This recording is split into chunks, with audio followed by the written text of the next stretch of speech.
we're going to start off with a 220. Okay, so first of all, have y'all looked at this piece? Can y'all see the boogers in it? Mm-hmm. Okay, you can kind of see. There's a couple of little, this one's not bad. I've had them where there's like major chunky boogers. Just, you're like, ooh.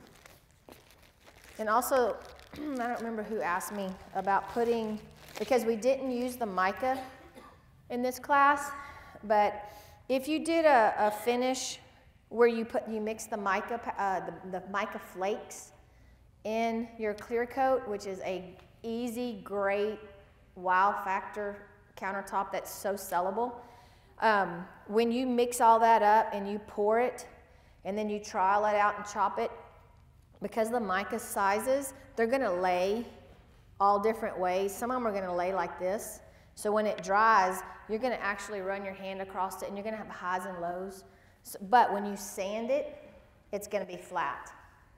And then when you pour your flood coat, it's gonna bam, it's just gonna pop out. So this is a good technique also if you use the mica flakes. So what I do, where's Bronson? Okay. Nope, just didn't know where you was. Okay, so I start off, and you don't have to start off with your 220. If your top is pretty smooth, you can maybe want to start off at 400 if you want to. If your top doesn't really have any boogers in it and all that stuff, just for insurance, I start off at 220 because I know that I'm going to get a really good start to my project. The pads are good. How much have you used these? They're good for about 40 square feet. 30 if you're brand new at learning. 40 you can kind of squeeze out.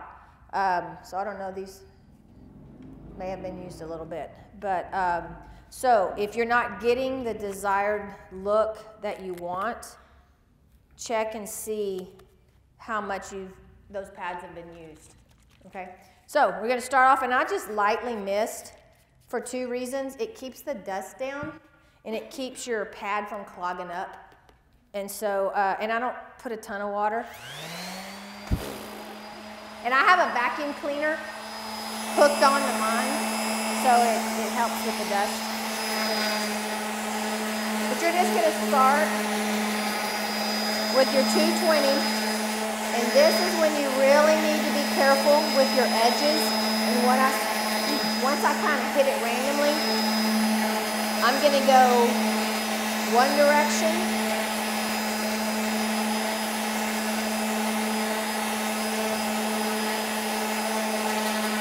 And then I'm going to go the other direction. And I'm not pushing down. I'm just letting the weight of the sander, and then I do figure 8s.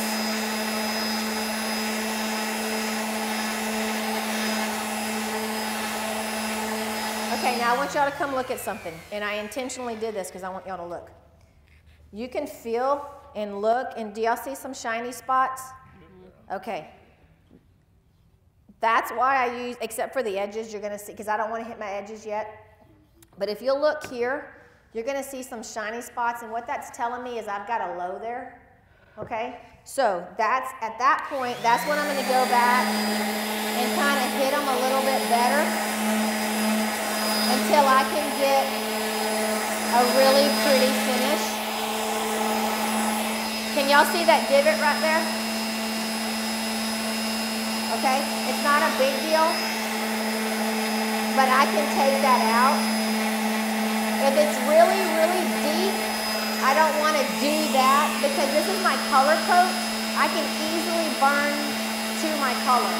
Okay, if this were my top coat, and ideally, I can turn this off so y'all can hear me. Ideally, I'm not doing this to a color coat. I'm doing it to a flood coat. So I have that much more epoxy, but there's not a flood coat on here. So I'm going to be kind of careful because I could burn through because this is a color coat. Did that make sense to everybody? Okay, this does not have a flood coat, but you're going to do the exact same thing if it did have a flood coat. Okay, so now I'm looking at it, I don't see any lows, and now I'm gonna take my edges, and I'm gonna hand do my edges. And let me tell you something, I don't care how good you are, how long you've been doing this, do not use your your rotary orbital sander on your edges. I'm telling you, that's cost me more money having to go back and fix it than you can imagine. So at this point, I'm just going to run it with the edges. I'm going to be careful on my edges. I'm just trying to knock the shine off.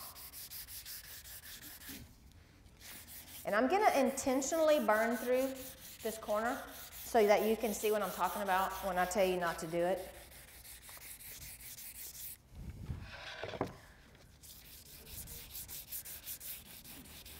Okay, now see, this is a good example. If y'all can feel this, there's like a bump. If this were a flood coat, you wouldn't have that.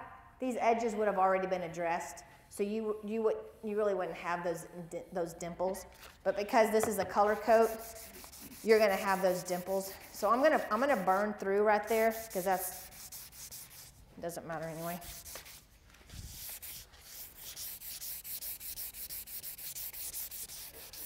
Okay, so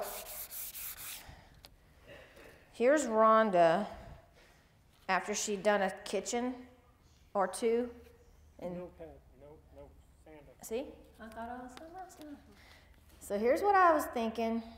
Man, I have done these kitchens. I'm a pro. I don't need to listen to Mike. I'm really good with my sander. So I'm really in a hurry because I have 2 more jobs. So I'm going to just use this.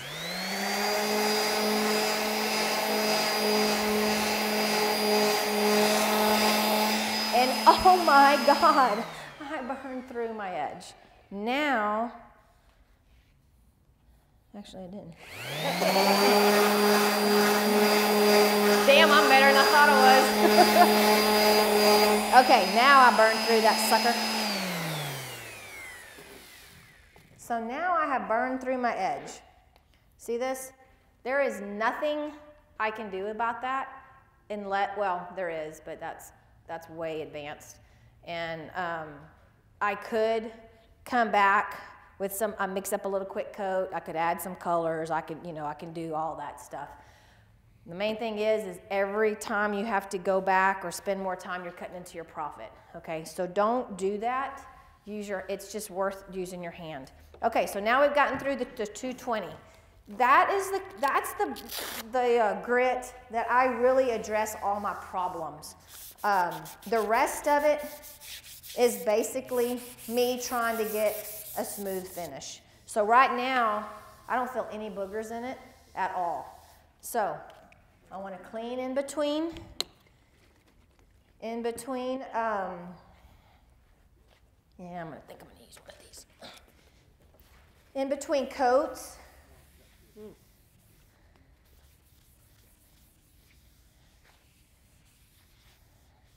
I mean, it doesn't have to be perfect. I'm just kind of knocking some of the dust off. Okay, and you can already see now, just that 220, how it feels. Now I want y'all to come feel this. Feel it, and then I want y'all to feel it when I'm done. Feel the texture on there? Mm-hmm. Okay. Put that in your memory file.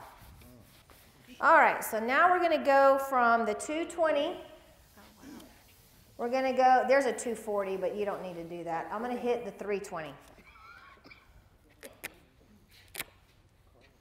I'm anal. I want my holes to line up perfect. That makes my husband crazy. Okay, so now we're going to hit with the 320. And I'm going to do the same thing. I'm going to start back and forth.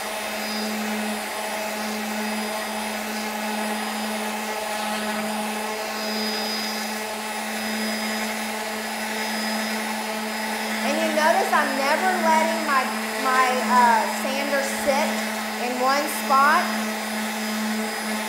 because you'll start seeing those little swirls. I'm always keeping it moving.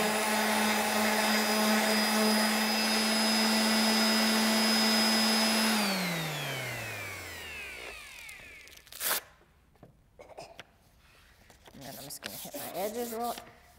And this time it's not as important because I've basically kind of knocked off all the shine before. And then again, you don't want to overwork your edges because remember, that's where your epoxy is at its very thinnest. All right. Clean it up. Is there a, yeah, right here.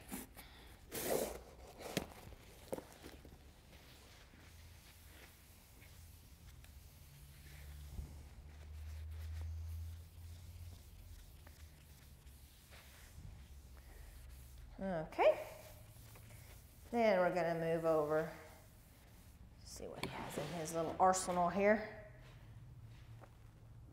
Anybody's arms are short like mine? Yes. And as you get older, they get shorter and shorter. 400. Add a little water. Same thing. Man, this thing sure blows hard.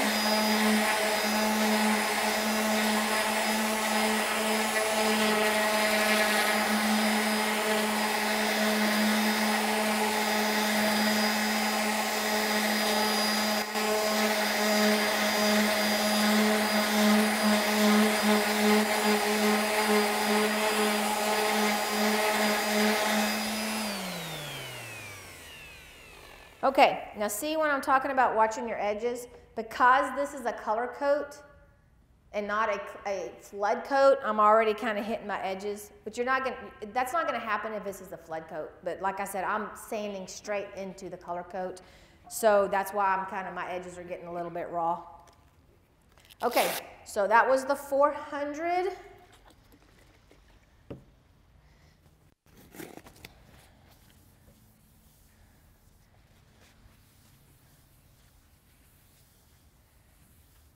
All right, y'all come touch this.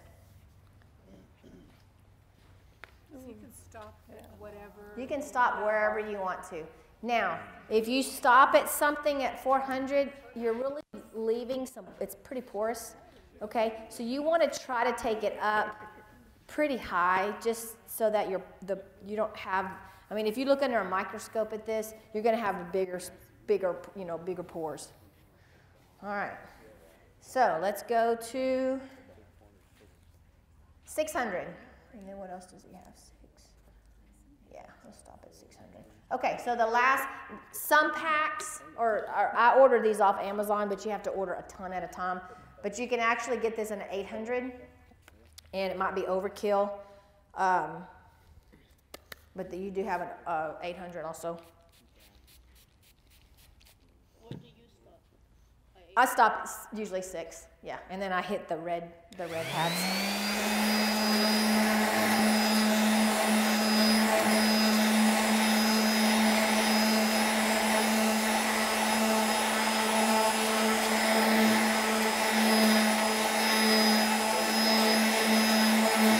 And you'll notice as you get in higher grit, your sander will just glide. It'll just get. It's just like, almost like you have a silicone or something underneath it because it's just like zoom. You like my sound effects? Zoom. Can y'all tell I'm tired? I'm ready for a drink? What's tired about? Just, 5 days. no, I'm not tired of epoxy. I'm tired of this concrete floor. Okay, so now you could stop here. I don't. You could.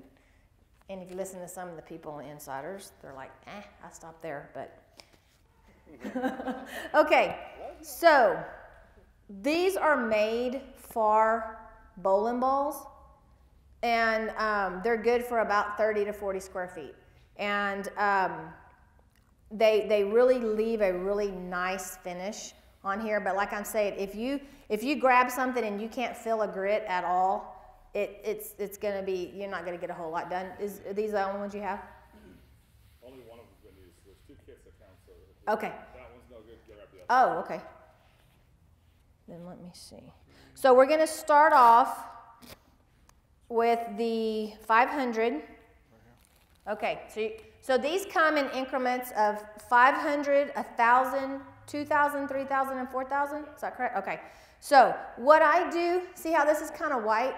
A lot of times what I'll do is, because I have a vacuum cleaner sitting here, is I'll suck off all the dust on here before I reuse it. I even wash these. When I'm done, I'll wash these.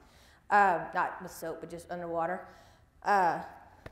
But so you can use them, you know, over and over up to 30 or 40 square feet. So at this point, these are much more forgiving.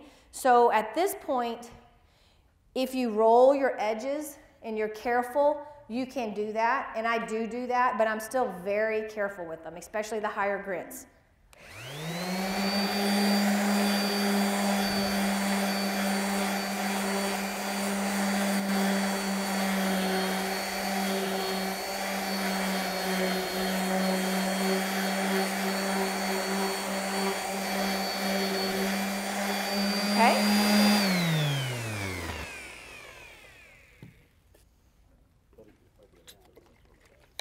And you don't, when you get to these pads, you really don't have to clean them as much, like with the alcohol. If you just take a rag, but what I want y'all to do is in between these grits, I want y'all to start feeling the difference in them.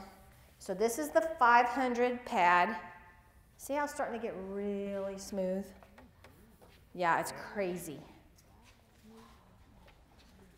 So our next one's gonna be the 1,000. It is. Okay, here's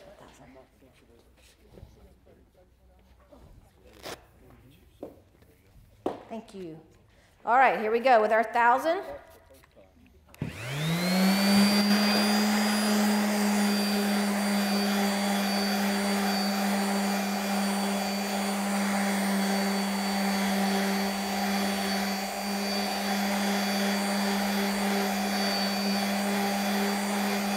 Now I'm going to address my edges.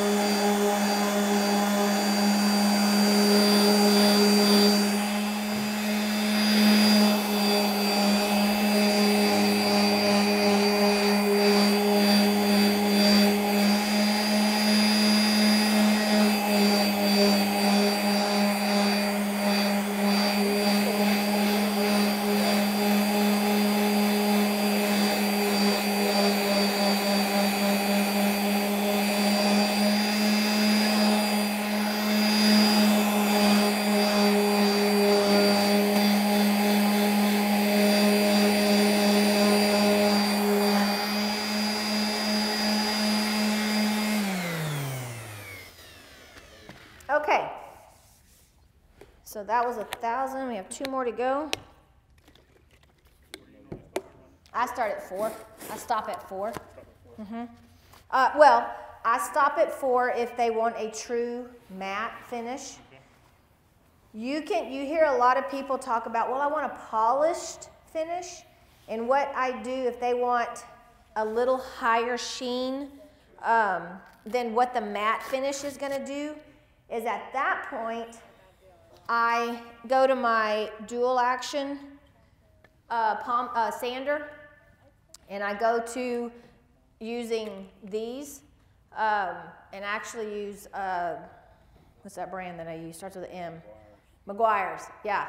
And I'll use the Meguiar's 200 or I think it's the 250 first, buff it, clean it, and then go to the 105, 205, and then the 105, clean it. And that's where yesterday, remember when he talked about using the new finish? Okay, at that point you can go over and do a new finish, and it'll kind of clog those pores up. That's when you bring it almost back to your original sheen, but you'll never bring it back to your original sheen unless you pour another flood coat. It's just not going to happen. I don't really like the high sheen. To me, it makes it look plastic. Did I just use this one? Okay. I'm usually not used to stopping and talking.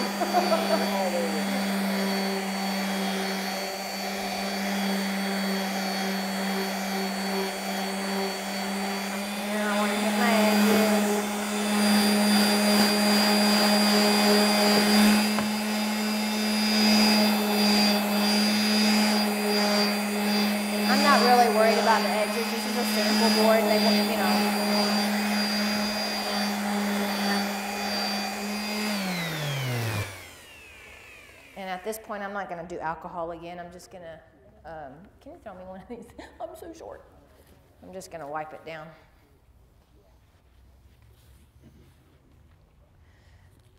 Two more. All right, 3,000.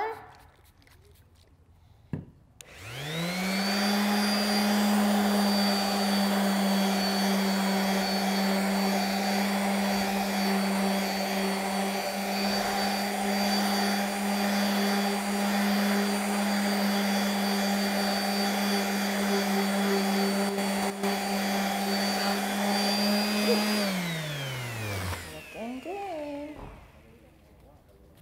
And now for the final 4,000.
Okay, now, before you touch it, oh, go ahead and touch it now. I was going to do one more thing. Can you grab me a? Yeah, I'm going to clean it a little bit. I don't want y'all to get alcohol on y'all. So now you have a matte finish. To me, this is probably 80% of my countertops. I'll do a matte finish. And if you do something like a striae, can I open this, Bronson? Where are you? Is this yours? Is this yours? Can I open it? Okay. I'm going to show y'all this one product. Now this I use when I finish, when I leave a home and I'm completely done, this is the last thing I do. Whether I stop at a matte finish or I take it up and buff it a little higher, this is the last thing that I do because it gives an unbelievable, yeah, it cleans it and it just absolutely just kind of tops it off. Plus it smells good. And they walk in their house and they're like, oh, she cleaned my house too. Not. Right there, Rhonda, moving on the table. Right in front of you. Right in front of me. Okay, so if y'all felt this, feel how cool it feels and just super nice. Okay, me and these bottles have not gotten along. Smell this. Oh, it smells divine. Oh, it smells good. Doesn't that smell good? Now, you have to work this in. So if you have a really big countertop, it really sucks. Yeah, we lost Brent. And that is polished? No, it's just kind of a cleaner. It doesn't really add a shine to it. It just takes off if there's any fingerprints or any leftover oil. It just kind of cleans it. Now, What is that product? it's the Liquid Smooth, and it comes in the kit. So if I wanted to go one step farther now, and I wanted to take it to the next level, which would be a slight sheen on it, I'm going to call this a matte finish, and I'm going to call the flood coat a high gloss. So you have your matte and your high gloss. You can do a semi-gloss, okay, when you bring in your compound, and you can use this. There's nothing wrong with this, and it's a good product. We go one step farther, And we'll start off with that. I don't do it with an orbital. I do it with the dual action. And, but it's going to be basically the same thing. You're going to put on your board, you're going to work in spots about this big. You wouldn't want to put it over your whole counter and try to do it because it dries out. But you would do the same thing. Same motion, back and forth, clean your pad, grab your Meguiar's. What we do, we grab our Meguiar's 205, same thing, 105, same thing. Then we hit it with some new finish, same thing, and then boom, you have it. And I'm just going to warn you, there's a learning curve to this. And the reason is, a lot of you, when you first start, even me, I mean, I'm not immune to this.